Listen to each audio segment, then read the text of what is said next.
whole Hunt family, and they just clobbered for a whole week, the whole New York Yacht Club. We used to ask his kids, we'd say, oh, God, what a great Ray Hunt ship. Oh, wow, he must be able to tell you. They'd say, he can't tell us anything. He does it, you know, he can do it, but he just really can't explain it. There was an incredible trio here. It was Ray Hunt and Arthur Martin and Dick Fisher. And of course, out of the three of them, sort of all collaborating. Of course, the 110 was sort of the beginning of something. And I used to work for Ray. He had an old kind of a government-style boat called the Catherine M, which he cruised on and so forth. And I worked for him in the summers. And he was married to our cousin Barbara Dean. And I really got to know Ray very well, and he and I talked a lot. And when he was thinking about the 110, what turned out to be the 110, he made some experimental boats because he was not a designer and he didn't have any real training, but his mind was just incredible. And he built this thing that was narrower at the deck than it was at the bottom. But his idea was this V bottom. And so that experimental boat was a total failure, and it evolved so that eventually the 110 was born. And of course, his theory was that a flat bottom boat sailing heeled over, it was sailing on a V. And of course, it worked out to be. And also, you had a planing hull, so that downwind and a good breeze, that boat would actually plane under sail. But the thing that was amazing about that, of course, eventually he built these other boats. Some worked and some didn't, but the 210 was the one that really caught on. And he and I talked quite a bit because I was around him all the time. And he kept thinking that maybe there's something that could be done with this V-bottom for motorboats. So he built an experimental boat, which was out of plywood, but it had this V-bottom. And it really worked pretty well, but and that was eventually evolved to what became the Bertram, and the stories about that my sister wanted to say. But that whole concept of the V bottom was truly the evolution of a sailboat, which I don't think many people know, because it was that V in the water that was the perfect way. And of course, the other one was Dick Fisher, who had the Whaler, and he had experimental boats. And Arthur, I know, was extremely important to that, because in the original design, the way the sort of double hull effect, it made a double wake, which bubbled down so that the propeller would cavitate because it wasn't really biting into water. And so Arthur suggested making an experimental boat with the plastic bottoms, plexiglass type thing, so that you could actually see how it worked. So Ray did that, Dick did that, and that was the way Arthur suggested the reshaping of that bottom so that wouldn't happen. And of course, the Whaler has become probably as well known around the world as anything. Yeah. And I gotta tell you one thing about the evolution of the Manchester 17 to the 210s, because the Manchester 17s were here probably from the 20s. I mean, it was years and years. But everybody noticed that when the wind was really blowing hard, say Ralph Scripture would almost always win. And a very light air, Adelaide Pratt's Avis would win.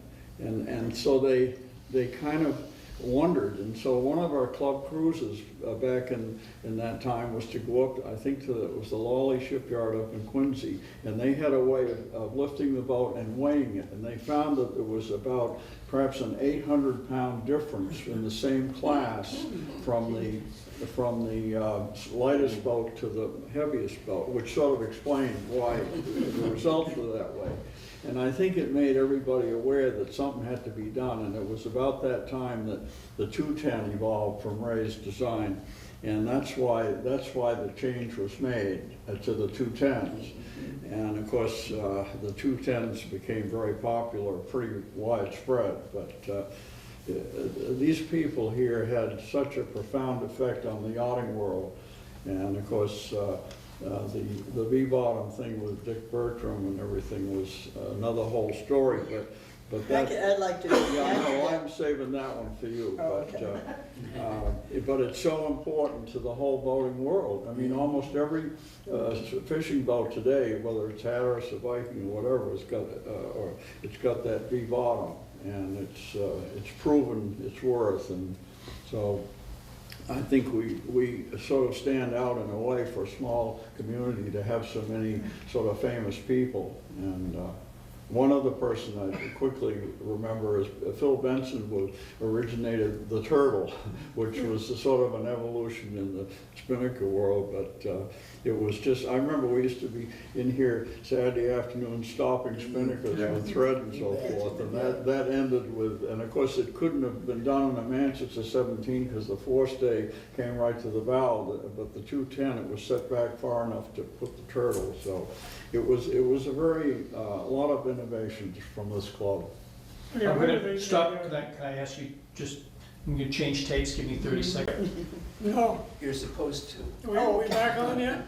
We are running. These These old guys, for God's sake, they're all talking about things before our time. We were the group that came in right after them. Yep, yep. Well, you must have some great stories then, Lindsay. Got a few. Let's hear 'em. You know, as younger kids, we looked up to you folks.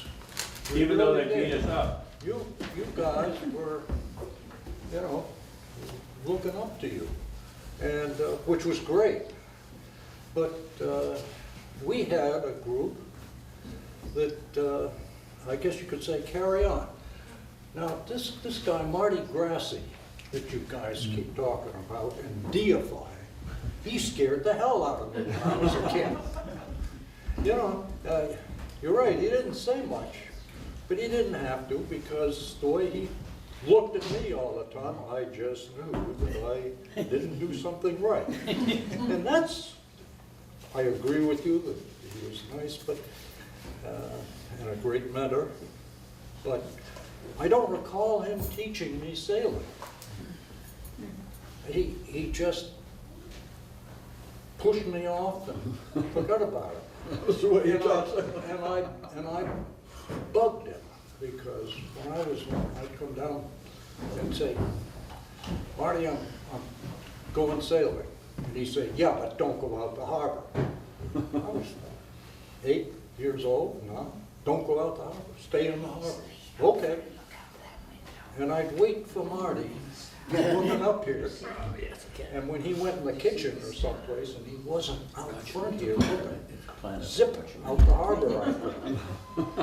And I did this one day, and it was a beautiful southeast day, and I always wanted to sail my rookie out to Minus.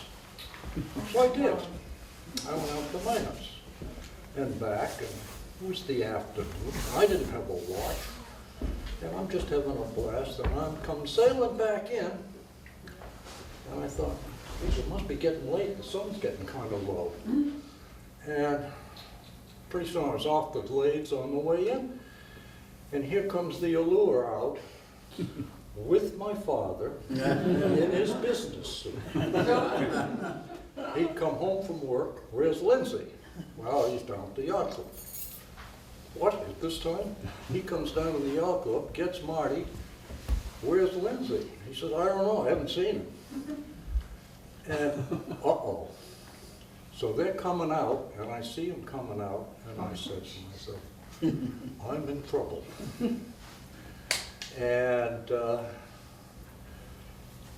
Marty didn't say anything. My father said, throw me your painter. Threw him the painter. He cleated it on the stern. And he said, you sit in that boat and follow us in. I did. And put the boat to bed and by the time I got through doing that, both Marty and my father were gone. There wasn't anybody here. Lindsay walked home. And but I just felt from Marty, and I got it from my father, again, that it was a pretty dumb thing to do, you know. You gotta, if you're gonna do these kinds of things, you gotta tell somebody you're gonna do it, just in case. And so my recollections of Marty were, yeah, you could go out and do your own thing, but there would be consequences.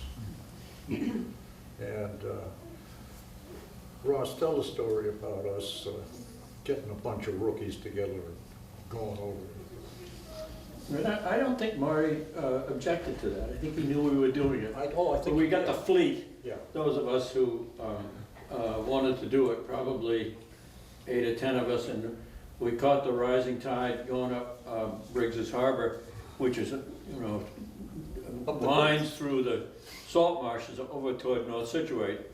And so we sailed, and then we rowed, and then we sailed some more. It all depended on what kind of a bend we were going. And we got up there and tied up to a boat builder's little dock at the back on this side.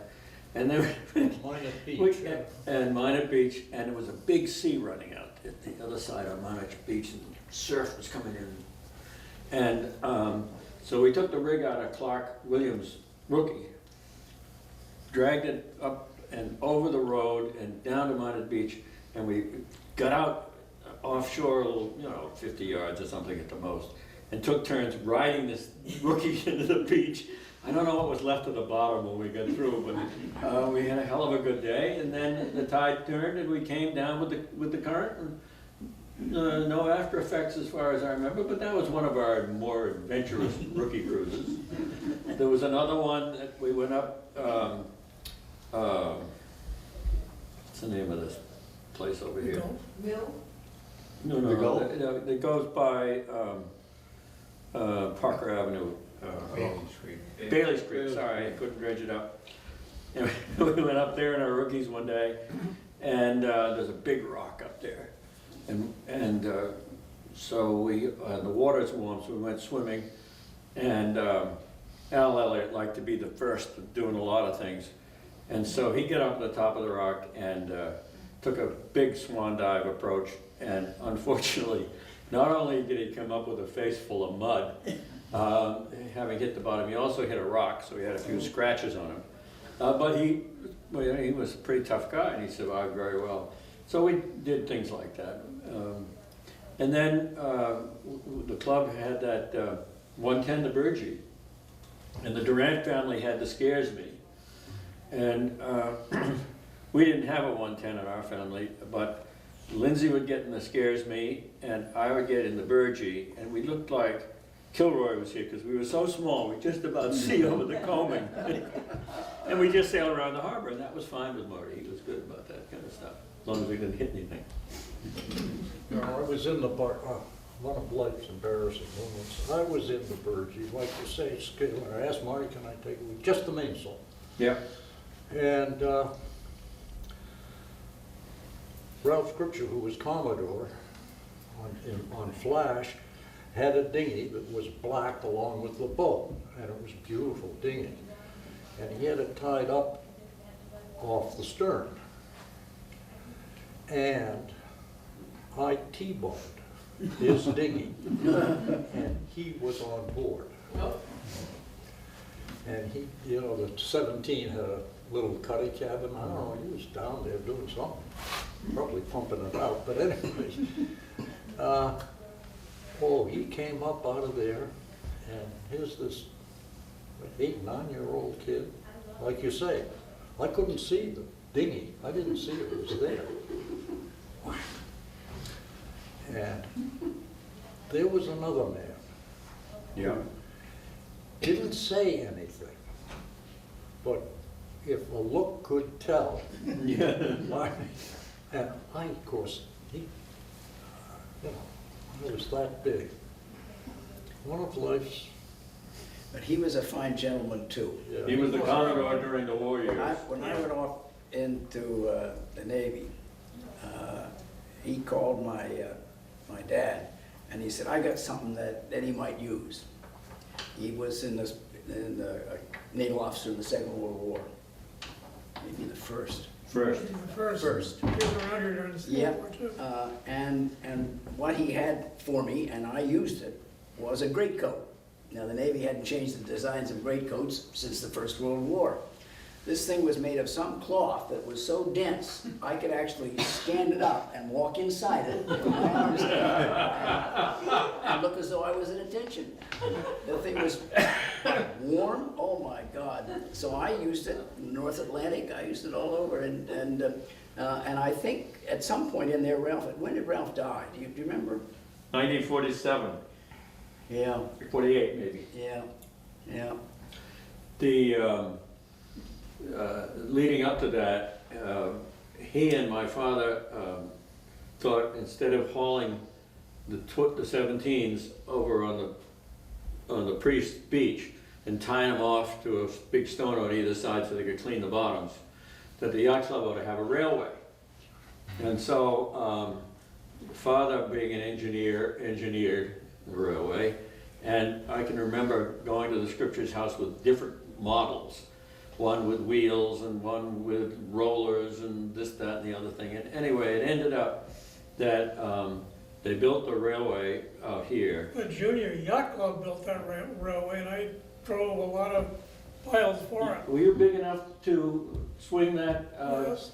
that sledge? I as it just were? supposed to learn how to do 30 pull-ups It with was- those bars. The piles were driven by a sledge that was the butt end of a telephone pole with an oar stuck in it. And there was some smaller ones. Yeah, and Dave Fraser, who was, I think, the first sailing instructor after the war, maybe, spent a lot of time driving those piles. The kids were involved with it. Poor Browns. Oh, yeah, and spreading stone and one thing and another, but anyway, the railway got built, and Mr. Scripture wrote an article for Yachting Magazine, and it was published. And Yachting Magazine wanted to, because they felt they had to pay for an article, right? But Mr. Scripture at that point had died, and so that clock right up there is the Scripture Memorial Clock, which was donated by Yachting Magazine, and is given on the occasion when a junior does something special, usually outside the club. And it is not awarded every year. It was not awarded this year. But it's been around since 1948. Well, I Lovely. didn't know. Marge, you have a story? Well, I have a couple of stories, of course. I wanted to go back, digress a little bit into what my brother's talking about, the deep V and sailing the 110 on its side gave this deep V in the water. But it was a little incident where Ray hadn't quite perfected the deep V powerboat. He was working on it, and I don't know the real details, but somehow Dick Bertram down in Florida had got wind of this, and he's built a boat with a deep V hull. And he really, we call it splashing a design when you sort of steal someone's design. So, big launching day came down in Florida. Hadn't quite happened yet. And Dick Bertram looks up, and there's Ray Hunt standing on the pier. And Dick said, "Oh, hi Ray, want to be with, we're going to launch this boat, want to go aboard?" And he said, "No." And he says, "Why not?" He says, "It's not going to work." And then they got together, and Ray, with Arthur and all, perfected the DP. And then Dick Bertram ended up to be the one, through Ray's approval, marketing it and calling it the Bertram. But it was a very tricky moment there for Mr. Bertram. And I'm sure I don't have every detail of that story exactly correct, but I do know Ray was there, and I do know he said it won't work. And I think that it was a remarkable thing to have those three men Dick Fisher and Ray and Arthur working together. They were using new materials. I mean, the 110 was plywood. This was a new concept. And then styrofoam was coming out. And it didn't have a skin on it the way it does now. It was crumbly. And, but it was used as ballast. I don't mean ballast, flotation. In the 110s and 210s, you just stick it up there, the bow and stern. And that was what Dick Fisher was working with, the sort of a sandwich construction of fiberglass and foam. And they were all playing with these concepts, and each one led the next one in.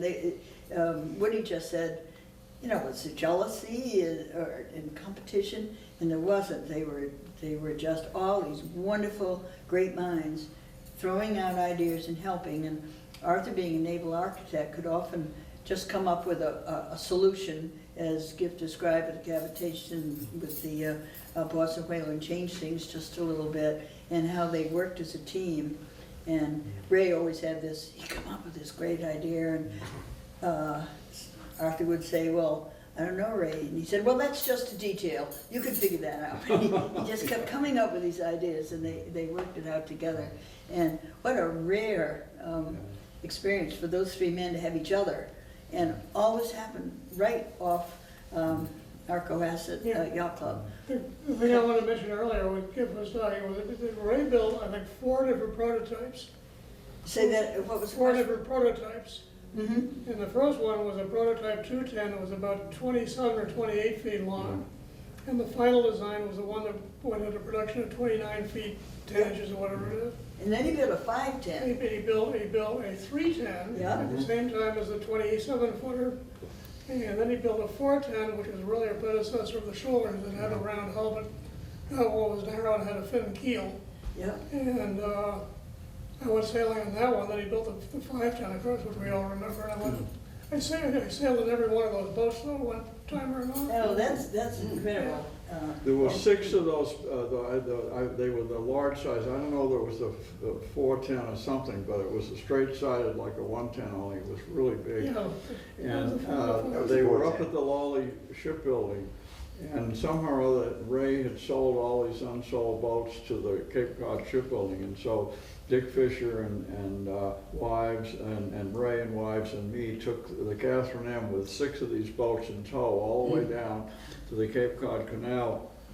And we got there, it was really foggy. We anchored off the canal until morning, and then we went and the light was red, and so we waited. And of course this tow was so long, and so it sort of swung around, so it was sort of across the canal, and all of a sudden the light goes green. The guy's going, go, go, go, go, go, and so and just as the tow straightened out, the New York overnight boat came through going like a bat out of hell. And if we'd been there, it would have wrapped the whole tow right around there. And it was such fun to, you know, deal with him, and he talked about all kinds of stuff and ideas, and it was really, when he was thinking about the V-bottom, it was the evolution from the 110, which I don't think a lot of people really realize. And one little quick anecdote about Ray, you know, he was world famous as a sailor, and some of his seamanship sometimes left a little to be desired. And I noticed when he tied up a rowboat, he tied like a stupid granny knot to tie it up.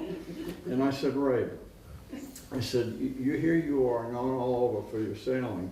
And I said, I'm going to teach you how to tie a bowline. And I did. I love knots, and I used to teach it to kids. But anyway, I made him learn to tie a bowline so he wouldn't leave this messy knot on his when he tied it his boat. But he was a great guy. Let go. Marge is right. I remember Arthur Martin used to make take these styrofoam blocks, big long ones, and shape them into like kayaks, and take them out, see which one went best. And he used to do a lot of striped bass fishing. So we had a rod with him as he paddled around the harbor. And then he'd take them home, Yeah. and put them on the dining room table, get out the bread knife and saw them up, because he Cut wanted 'em it to up. be a little better. Yeah, that's right. Plaster it up with a little, whatever.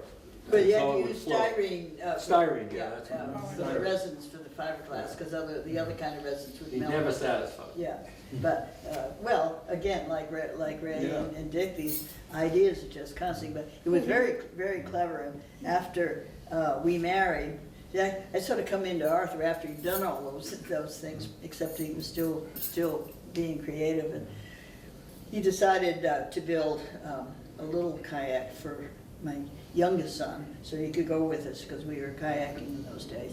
And then he thought, I'm gonna make a little bit bigger one, and your mother can come. Mother thought Arthur was pretty special. And we used to picnic at the flats, and how are we gonna get mother there? So he said, I'm gonna build a big enough kayak to take her as a passenger. So that winter, in our living room with 9 kids and whatever else goes on in your house at that point, get these blocks of styrofoam, and then he'd do the lines on it, and then you'd have these big blocks of sandpaper on wood, and you just, and all that stuff would land until you'd come to where he put the line, and then that's how you would shape it. And when you got that the way he wanted to, then he'd cover it in fiberglass with the styrene wrench. Then you turn it over, and then he could hollow out the cockpit right down to the glass. And so there was the cockpit, and the bow and stern were flotation. And he had already done that with the pin and the needle, as he called those two kayaks.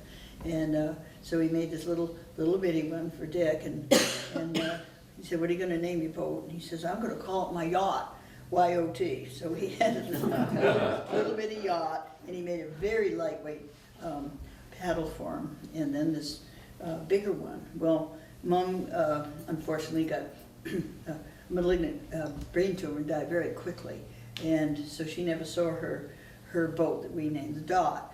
And one day, something about that boat he never liked, and so I woke up in the morning and, where's Arthur? He's sawing this stern right off the Dot, and then he scarfed in a really pretty stern from one of his kayaks. And that was the beginning of the birth of the Alden Ocean Shell, because he said, this is beautiful shaped boat. And then why couldn't we row it? And he'd rowed, of course, all his life in pea pods out of the Isles of Shoals as a boy, but he also went to Kent School, and he was introduced to the sliding sea. And his concept ultimately ended up was sort of blending these two worlds of rowing, the big sea boat and the narrow shell, and get somewhere in between that you could row where you lived. Pull it up in Sandy Cove.